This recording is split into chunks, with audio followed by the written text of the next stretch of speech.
지혜로운 사람의 삶이라는 제목으로 말씀을 전하겠습니다. 늦더위가 좀 기승을 부리고 있습니다만 그래도 7, 8월 달에 36도까지 올라가는 이런 더위는 지나간 것 같습니다. 그리고 7, 8월 달에는 여름 행사도 있고 휴가도 많은데 이제 다 지나갔습니다. 이제 하반기라고 할 수 있는 이제 9월 달이 시작이 되었습니다. 여러분 올해도 이제 3개월 조금 더 남았습니다. 4개월 채 안 남았습니다. 시간이 엄청나게 빨리 가고 있죠. 여러분들은 개인적으로 상반기 삶을 돌아보신다면 만족할 만한 삶이었습니까? 만족할 만한 삶이었습니까? 네, 만족이 안 되는가 보군요. 그죠? 대답을 못 하시는 거 보니까. 아니면 이런저런 후회가 밀려오십니까? 행복하셨어요? 상반기 때 행복했습니까? 아니면 불행한 삶을 살았습니까? 이제 수능시험도 이제 11월 달에 다가옵니다만 자격증 시험을 치고 뭐 중간고사, 기말고사 치게 되면 우리가 자녀들에게 이제 하는 기도가 있잖아요. 하나님 공부한 거 잘 맞추게 해달라고, 좋은 점수 받게 해달라고 기도하는데 한편 더 중요한 것은 실수하지 않게 해달라고 기도하죠. 아는 문제 틀리지 않도록. 답안지 옮겨 적을 때 잘못 옮겨 적거나 뭐 더하게 할 걸 빼게 하고 곱하게 할 걸 나누게 하고 이런 실수를, 작은 실수를 하지 않도록 기도하는 것이 이제 부모들의 마음이죠. 방학이 되면 이제 아이들의 일상이 깨집니다. 그래서 방학 동안 집에 있는 시간이 많다 보니까 잠이 많아지고 뭐 스마트폰, TV, 게임 평상시보다 많습니다. 뭐 그럴 수 있다고 저는 생각합니다. 그런데 제가 아이들에게 잔소리는 하지 않으려고 하지만 이런 말은 올해 여름에 했습니다. 7, 80세 되신 어르신들도 땀을 흘리면서 폐지 줍는 일을 한다고. 아무리 방학이어서 삶이 느슨해져도 그냥 살면 안 된다고. 제가 이런 이야기를 합니다. 그러니까 똑같은 말이에요. 하반기에 만족할 만한 삶을 좋겠지만 시험 칠 때 좋은 점수 맞으면 좋겠지만 실수하지 않는 것이 중요한 것처럼 만족할 만한 삶을 살면 좋겠는데 그거 못 살아도 후회하는 삶을 살지 말자는 거예요. 열심히 못 살아도 적어도 후회하고 내가 왜 이렇게 살지? 정말 한탄스러운 삶을 살지 말자는 거예요. 전반기에 후회하는 삶을 살았는데 후반기에 또 반복할 수가 없잖아요. 적어도 그런 삶을 줄여야 되지 않냐 하는 거예요. 정말 하반기는 상반기보다도 여러분들의 삶이 더 행복해야 되지 않겠습니까? 전반기보다도 불행하면 안 되잖아요. 더 행복해져야 되겠죠. 정말 바라기는 하반기에 후회하는 삶은 줄이면서 만족한 삶을 살고 행복한 여러분들이 되시기를 축복합니다.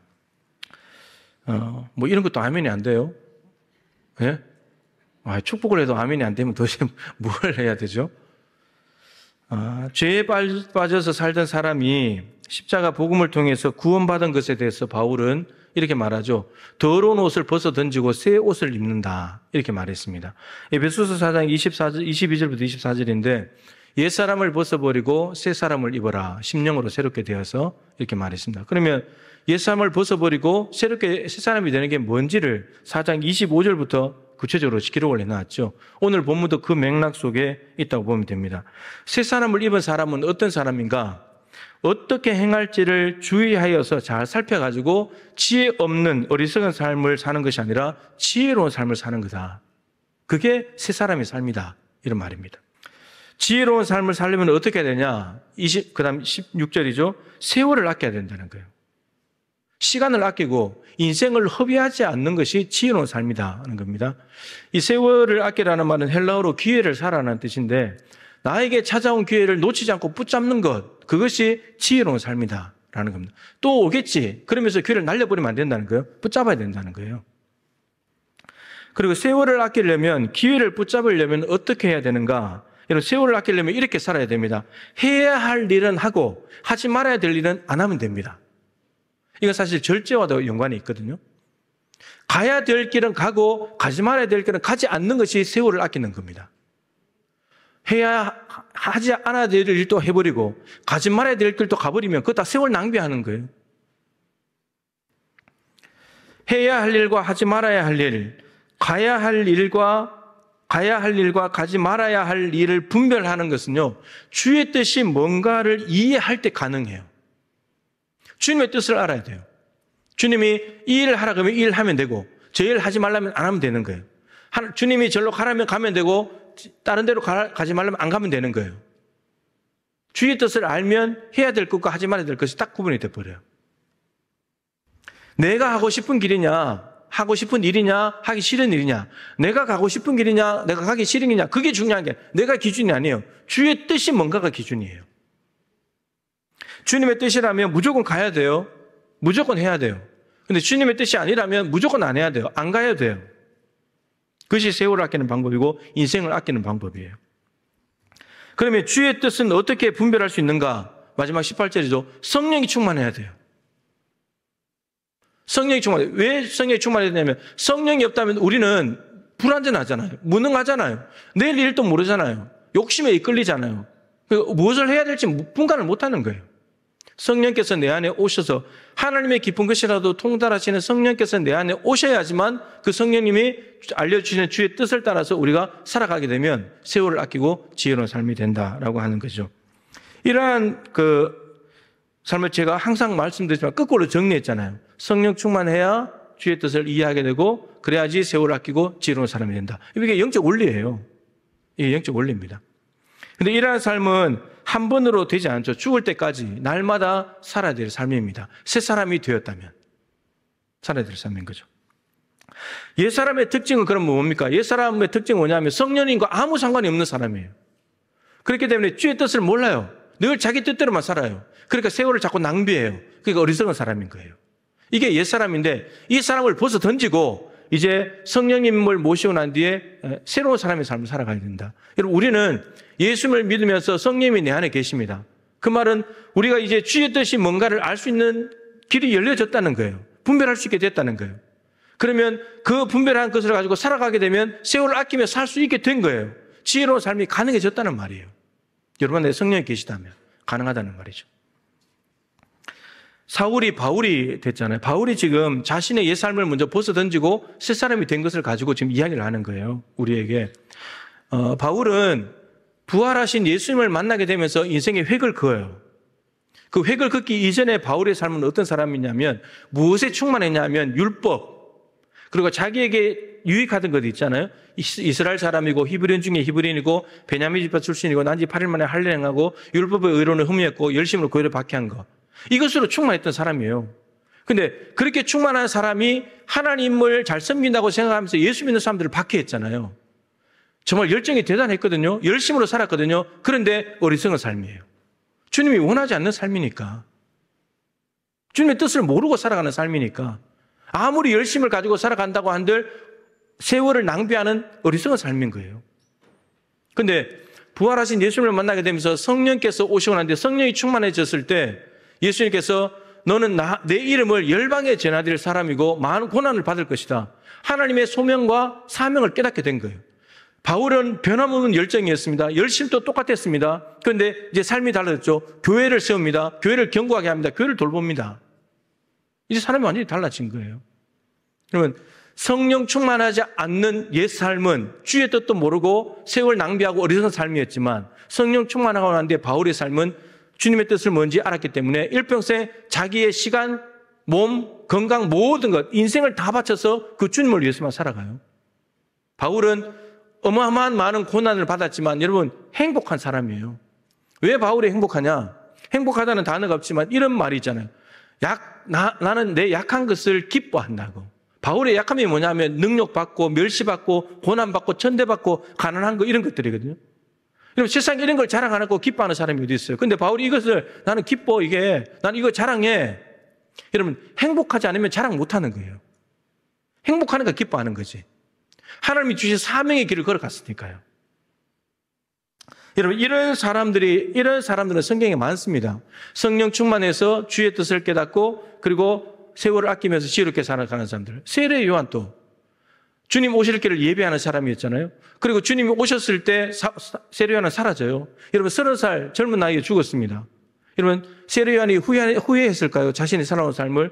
내가 왜 주의 길을 닦아서 내가 주인공이 되는데 내가 메시아, 사람들이 나를 메시아로 여기는데 내가 메시아라고 해버리면 되는데 후회했을까요? 불행했을까요? 세례 요한이? 전혀 그렇지 않습니다. 어릴 때부터 엄마 뱃속에서부터 성령이 충만했기 때문에 주님 자신의 일이 사명이 뭔지를 깨닫고 그대로 살아들였거든요. 누구보다도 주님을 돋보이게 만든 정말 행복한 사람이 세례 요한이었습니다. 근데 이것과 정반대의 삶을 살아가는 사람도 많습니다. 대표로 사울 임금. 이런 많은 사람들이 지지 세력을 등에 업고 막강한 힘과 권력, 부귀와 영화를 누렸습니다.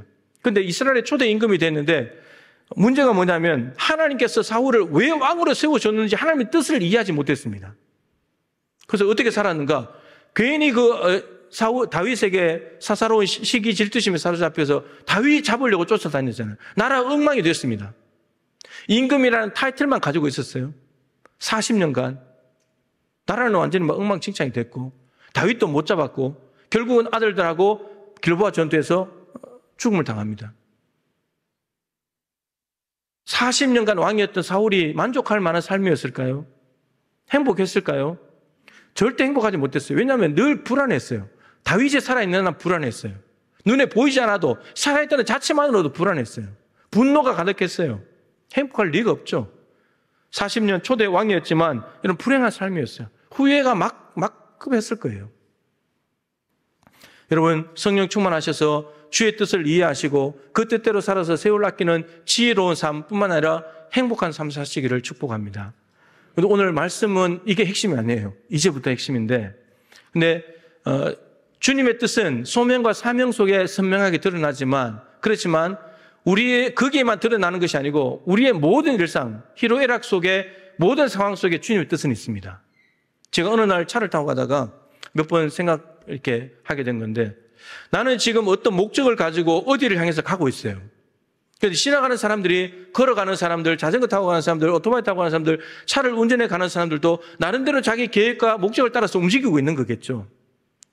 나는 동일한 시간에 교회에 있고 다른 사람들은 놀러 가고 있고, 어떤 사람은 건강하게 운동하고 있고 어떤 사람은 병원에 누워 있고, 나는 한국에 있고 어떤 사람은 미국에 있고 아프리카에 있고, 똑같은 시간에 어느 곳에 있든지 간에 자기 계획과 목적대로 살아가는 건데, 제가 드는 생각이, 하나님, 나는 지금 여기에 주님의 뜻대로 여기에 있는가 지금?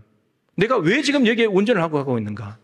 그러면서 기도가 되는 거예요. 하나님, 내가 어디를 가든지 어느 곳에 있든지 항상 주님의 뜻 때문에 그곳에 있게 해주십시오. 내가 이곳에 있는 목적이 주님 뜻 때문에 있게 해주십시오. 그렇게 이제 기도가 되는 거예요. 우리의 모든 희로애락 속에 주님의 뜻은 있어요. 여러분, 건강하고 돈 많고 문제가 없을 때는 주님의 뜻이 있습니까? 없습니까? 정반대로 아프고 돈이 없고 문제가 있으면 주님의 뜻이 있습니까? 없습니까? 둘 다 있어요. 둘 다 있어요. 주님의 뜻은 항상 있습니다. 건강하게 하시는 때도 주님의 뜻이 있고 아플 때도 주님의 뜻이 있는 거예요. 우리는 자꾸 양쪽으로 나눠놓고 한쪽은 있고 없고를 해버리기 때문에, 그러니까 늘 주님과 함께 하기를 원하면서도 주님이 반대편에도 계시는데 그 주님을 못 만나는 거예요. 중요한 것은 이거예요. 좋은 조건, 건강하고 돈 많고 문제가 없는 이 좋은 조건을 가지고 있으면서 자기를 위해서 산다면 세월을 허비하고 어리석은 삶을 사는 거예요. 불행해요. 자기를 위해서 살기 때문에 행복한 것 같죠? 불행한 삶인 거예요. 자기를 위해서 산다면. 반대로 나쁜 환경을 가지고 있어요. 돈도 없고 아프기도 하고 그리고 문제가 많아요.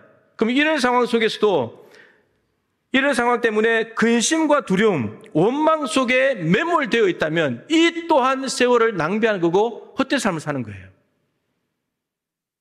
그러니까 상황이 좋다고 해서 무조건 세월을 아끼는 지혜로운 삶을 사는 것도 아니고, 상황이 나쁘다고 해서 무조건 어리석고 세월을 낭비하면서 어리석은 삶을 사는 게 아니라는 말이에요. 상황이 좋으나 조건이 나쁘든지 간에 주의 뜻을 알고 산다면 언제 어디서나 어떤 상황이 와도 우리는 세월을 아끼는 지혜로운 인생, 넘어서서 행복한 인생이 될 수 있는 겁니다.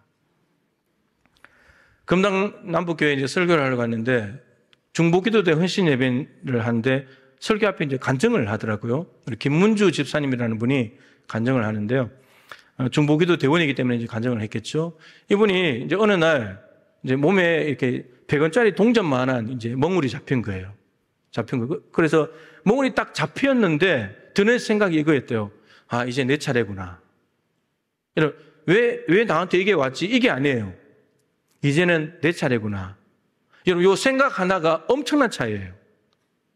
이제 내 차례구나. 이렇게 생각을 했어요. 그래서 얼른 가서 초음파하고 조직검사를 했는데 이제 암으로 이제 밝혀졌는데, 여러분, 그 암으로 밝혀질 때에 주님께서 주신 말씀이 있어요. 요한복음 14장 27절이에요. 평안을 너에게 끼치노니 곧 나의 평안을 너에게 주노라. 내가 너에게 주는 것은 세상과 주는 것과 같지 아니하니라. 너희는 마음에 근심하지도 말고 두려워하지도 말라. 여러분, 암이 발견이 됐는데 이제는 내 차례구나 하면서 평안이 온 거예요. 평안이 올 수 없는 상황인데 평안이 온 겁니다. 그리고 조직 검사를 하면서 이게 발견이 됐을 때 마음속에 또 어떤 생각이 들었냐면, 하나님께서 미리 크게 해가지고 발견하게 해주셨다면 하나님께서 치료도 해주시겠다는 이해할 수 없는 확신이 들어온 거예요. 여러분, 그렇게 되니까요, 감사가 되기 시작하는 거예요. 이분이 이런 감사를 해요. 하나님,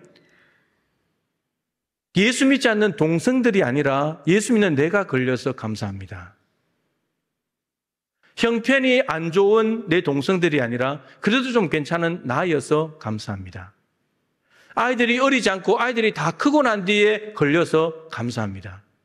암투병 하시면서 그렇게 힘들게 참으시면서 가시는 아버지의 모습을 이해할 수 없었는데 자기가 직접 당하고 나니까 이제 그 마음을 알게 돼서 감사합니다. 어머니가 아니어서 감사합니다. 모든 게 감사가 돼버리는 거예요. 여러분, 그렇게 살다 보니까 주변의 사람들이 집사님은 아플 때보다 지금 더 좋은 것 같아, 그런 말을 하는 거예요. 여러분, 근데 이게 간증이잖아요. 여러분, 암이 발견된 환자가 사람이 간증을 했다. 우리는 뭘 기대하는 거예요? 암이 없어져야 되잖아요. 근데 없어지지 않았어요. 하나님께 날마다 더 가까이 나가고 하나님과 더 깊은 교제 속에 사는 거예요. 근심과 두려움이 없어요. 평안이 온 마음을 지배하고 있는 거예요. 감사가 넘치는 거예요. 또 한 명을 더 이야기할게요. 이현우라는 학생이 있습니다. 여러분, 인터넷에 보셨는지 모르지만 김현정의 그 시사 이야기 쇼가 뭐 거기 나와서 인터뷰도 했는데, 여러분, 이 제주도 학생이에요. 올해 이제 대학교 1학년인데, 작년 1월 달, 그러니까 고2에서 고3으로 올라가는 1월 달에 자기 동생에게 백혈병이 발견됐어요. 근데 혹시나 해서 어린 동생이 걸렸으니까 자기도 뭔가 이상이 있지 않을까 검사를 했는데 아니나 다를까 암이 발견된 거예요. 근데 이하선암이 침샘암입니다. 이게 우리 몸에 침샘이 여러 군데 있는데, 그 이현우라는 학생은 이 오른쪽 귀 밑에, 턱 밑에, 이게 인터뷰할 때 영상을 보니까 여기 밑에 대략 보기 한 7cm 정도 이렇게 수술 자국이 있더라고요. 근데 여러분, 고3 올라간 1월 달에 이하선암 말기 직전 4기 암에 걸렸어요. 그럼 어떻게 해야 될까요? 뭐 학교를 그만두고 쉬어야지, 휴학해야지, 뭐 치료해야지, 온갖 생각이 들잖아요. 근데 여러분, 이게 수술을 하게 되면, 수술하고 방사선 치료를 해야 되는데, 수술을 하게 되면 후유증이 남아서 뭐 예후가 좋지 않아서가 아니고 그냥 수술을 하기만 해도 70% 안면 마비가 온대요. 근데 이 학생이 어떻게 하느냐? 제주에서 서울로 날아와서 수술을 해요. 그리고 한 달 동안, 그 고3 귀한 한 달 동안에 4월 달인가요? 5월 달에 방사선 치료를 받아요. 그리고 이 학생이 어떻게 하냐? 공부를 놔버린 것이 아니고 악착같이 공부를 해요. 하루에 10시간씩 그 암투병을 하면서요. 그래서 올해 서울대 역사학부에 들어갔습니다. 희망이 있었어요. 내가 역사학자가 되어야 된다. 그 희망 때문에 그 10시간이 넘는 공부하는 시간들 너무나 힘들지만 참아내면서 학교 공부 포기 안 하면서 끝까지 참으면서 가는 거예요. 근데 그 학생을 붙잡아준 힘이 희망에도 있었지만 또 하나 있었어요. 좌절하지 않을 수 있던 비결이 뭐냐면 원망에는 끝이 없다는 거예요. 여러분, 원망하기 시작했으면 이 아이가 무슨 원망을 했겠습니까? 왜 우리 부모님 우리한테 이런 가족력을 물려줘? 동생도 걸리는데 나도 걸리고 이게 뭐야? 공부 지금 고3인데 어떻게 하라고? 원망하기 시작하면 끝도 없는 거예요. 근데 원망 중지. 그리고 내가 역사학자가 돼야지. 그러면서 서럽게 살아가는 사람들의 이야기까지도 담을 수 있는 역사학자가 되겠다는 꿈을 품고 공부를 해내요. 그래서 자기 집에서 학교 공부 그리고 EBS만 통해서 서울대에 들어갑니다.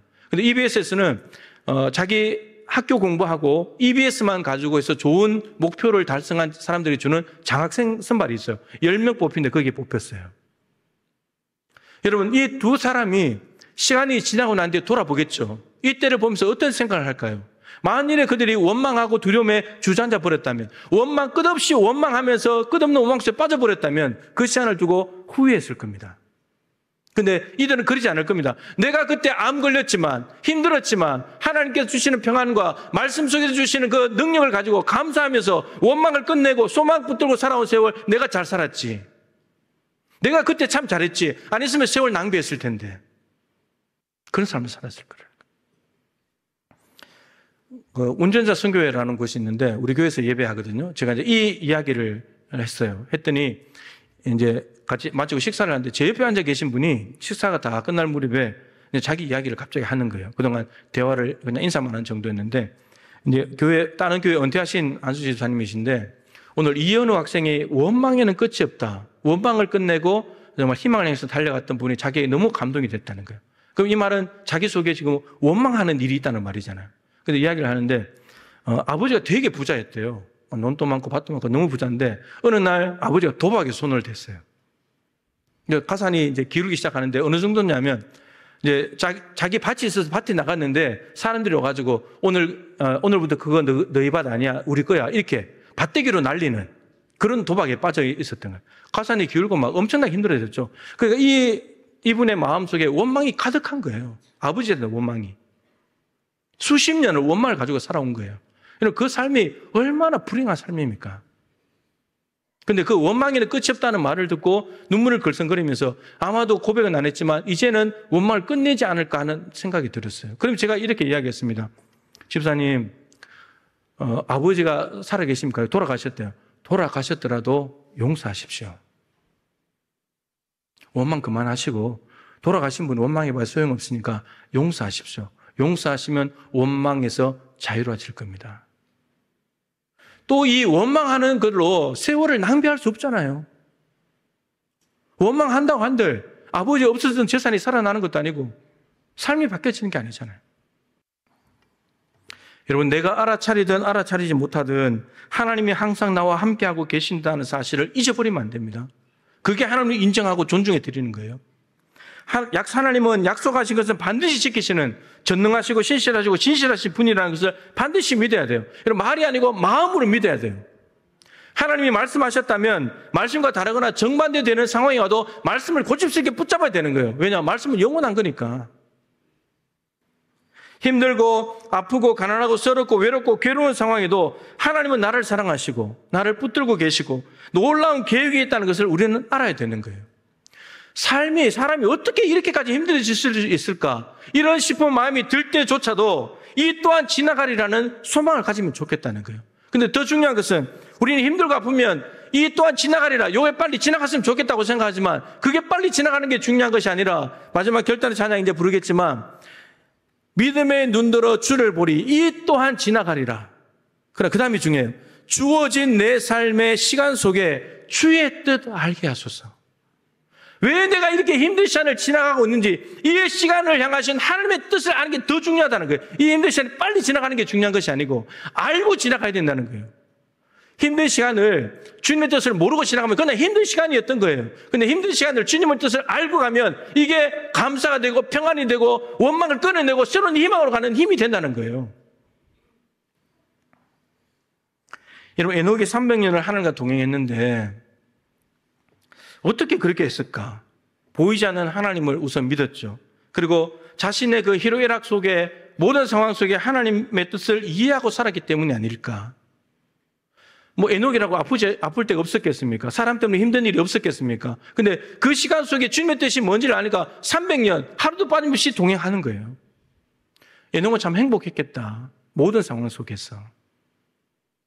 여러분, 이 영적 원리를 반드시 기억하셔서 성령 충만하셔서 주님의 뜻이 뭔가를 이해하고 그 뜻대로 살아드리는 삶을 살아서 세월을, 시간을, 인생을 아끼고 그래서 지혜로운 삶을 넘어서서 행복한 삶을 살아가시게 되기를 축복합니다.